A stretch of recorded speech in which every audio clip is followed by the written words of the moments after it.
ഞാൻ എല്ലാ പാർട്ടിയും വിശ്വസിക്കുന്ന ഒരാളായെങ്കിൽ പോലും. ഹായ്, ഇന്ന് കോന്നി മണ്ഡലത്തിലെ തണ്ണിത്തോട്ടിലെ വോട്ടർമാരുടെ അഭിപ്രായമാണ് ചോദിച്ചറിയുന്നത്. വികസനങ്ങൾ ഉണ്ടായിട്ടുള്ളത് പിന്നെ റോഡായാലും പിന്നെ അല്ലെങ്കിൽ എല്ലാ കാര്യങ്ങളിലും നമ്മുടെ പൊതു ജീവിതത്തിലുള്ള എല്ലാ കാര്യങ്ങൾക്കും നല്ല അനുഭവങ്ങൾ ഉണ്ടായിട്ടുണ്ട്. വന്യജീവി ശല്യത്തിൽ നിന്നൊക്കെ പരിഹാരം ഉണ്ടായിട്ടുണ്ട്. ഉണ്ടായിട്ടുണ്ട്. ആരംഭിച്ച കാര്യങ്ങൾ നല്ല രീതിയിൽ തന്നെ തുടങ്ങിയിട്ടുണ്ട്. ഇനിയിപ്പോൾ ഒത്തിരി കാര്യങ്ങൾ അവിടെ വരാനും ഉണ്ടല്ലോ. ഈ പ്രാവശ്യം വീണ്ടും ഭരണ തുടർച്ച വരണമെന്ന് ആഗ്രഹിക്കുന്നുണ്ടോ? ഉണ്ട്. ഞാൻ എല്ലാ പാർട്ടിയും വിശ്വസിക്കുന്ന ഒരാളായെങ്കിൽ പോലും കോൺഗ്രസും കമ്മ്യൂണിസ്റ്റും ഒക്കെ എനിക്കിഷ്ടമാണ്. എന്നാലും ഇടതുപക്ഷം ഭരിക്കുന്നതിനോട് എനിക്കൊരു താല്പര്യമുണ്ട്. പൊതുവെയുള്ള അഭിപ്രായം എന്ന് പറഞ്ഞാൽ നമ്മൾക്കിവിടെ കോൺഗ്രസ് UDF വരണം, എന്നാലേ നമ്മുടെ നാടിന് രക്ഷയുള്ളൂ. എല്ലാവരും രക്ഷയുമില്ല. അതാണ് എൻ്റെ പൊതുവെയുള്ള അഭിപ്രായം. വികസനം എങ്ങനെയുണ്ട്? ഇവിടെ അടൂർ പ്രകാശ് ഇരുന്ന സമയത്തെ വികസനമല്ലാതെ പിന്നെ അടൂർ പ്രകാശ് കൊണ്ടുവന്ന വികസനത്തെ അത് പെയിൻ്റ് അടിച്ചുകൊണ്ട് ആ വികസനം ഉണ്ടായി എന്ന് പറയുകയുള്ളൂ. അല്ല, അടൂർ പ്രകാശ് എന്ന സമയത്താണ് ഇവിടെ വികസനം പൂർണ്ണമായിട്ട് ഉണ്ടായിട്ടുള്ളത്. കഴിഞ്ഞ പ്രാവശ്യം തന്നിട്ടുള്ള വാഗ്ദാനങ്ങളൊക്കെ പാലിക്കപ്പെട്ടിട്ടുണ്ട്. നമ്മൾ ജനീഷ് കുമാർ MLA ആണെങ്കിൽ നമ്മുടെ ആലുവാങ്കുടി റോഡ് ഞാൻ തേക്കോട് സ്വദേശിയാണ്.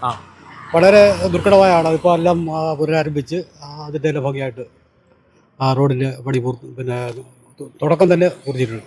ക്ഷാമം പിന്നെ പഞ്ചായത്ത് മുഖേന വെള്ളം വരുന്നുണ്ട്. പൈപ്പ് ലൈൻ ആണോ അതാ? പൈപ്പ് ലൈൻ മൊത്തത്തിൽ പൂർണ്ണമായിട്ടില്ല, എന്നാലും ഭാഗികമായിട്ട്. എന്തൊക്കെയാണ് മറ്റ് വികസനങ്ങൾ വന്നിരിക്കുന്നത്? വികസനം മെയിൻ റോഡാണല്ലോ ബുദ്ധിമുട്ട്. അതിൻ്റെ ഉപയോഗിച്ച് അത് ആരംഭിച്ചുകൊണ്ടിരിക്കുന്നു. ഓക്കെ, ആരോഗ്യ മേഖലകളിൽ എന്തെങ്കിലും മാറ്റം വന്നിട്ടുണ്ടോ? ഇവിടുത്തെ ആരോഗ്യ കേന്ദ്രം നല്ല ഡോക്ടർമാരുടെ ചികിത്സയൊക്കെ കിട്ടുന്നുണ്ട്. നിലവിലെ MLA തൃപ്തനാണോ? തീർച്ചയായിട്ടും. MLA എന്ന് പറഞ്ഞാൽ ഇപ്പം ഞാൻ അവിടെ തണ്ണിത്തോട് സ്റ്റാൻഡിൽ ഓട്ടോ ഓടിക്കുന്ന ഒരാളാണ്.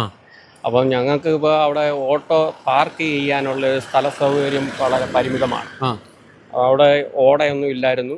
അപ്പം ഇപ്പോൾ നല്ല രീതിയിൽ അവിടെ ഓടയെടുത്ത് സ്ലാവ് വാർത്തിട്ട് നമുക്ക് വാഹനങ്ങൾ ബാക്കിലോട്ട് കയറ്റിയിടാനൊക്കെയുള്ള ഒരു സജ്ജീകരണം ഇപ്പം നിലവിലുള്ള MLA KU Janeesh Kumar sir ചെയ്തു തന്നിട്ടുണ്ട്. അതുപോലെ തന്നെ ഈ റോഡൊക്കെ കാണുമ്പോൾ നിങ്ങൾക്ക് അറിയാമല്ലോ, പണ്ട് കിടന്ന രീതിയൊന്നും അല്ല. കോന്നിന്ന് ഇപ്പോൾ ഒരു 20 മിനിറ്റ് കൊണ്ട് നമുക്ക് തണ്ണിത്തോടിലെത്താവുന്ന രീതിയിലുള്ള റോഡുകളും അതുപോലെ തന്നെ എല്ലാ രീതിയിലും. ചേട്ടാ നമസ്കാരം, പണിയിലാണോ? പണിയിലാണ്. ഭരണമാറ്റം ആഗ്രഹിക്കുന്നുണ്ട്. ഭരണമാറ്റം 2 പ്രാവശ്യത്തേക്ക് ഇനി മാറില്ലെന്നുള്ളതേ ഉള്ളൂ നമുക്ക് പറയാനുള്ളത്. വികസനമൊക്കെ ഉണ്ടായിട്ടുണ്ട്. വികസനം ഒരുപാട് ഉണ്ടായിട്ടുണ്ട്. നേരത്തെ നമുക്ക് ഇവിടുന്ന് തേക്കോട് പോകണേ തന്നെ 1 മണിക്കൂർ വേണമായിരുന്നു.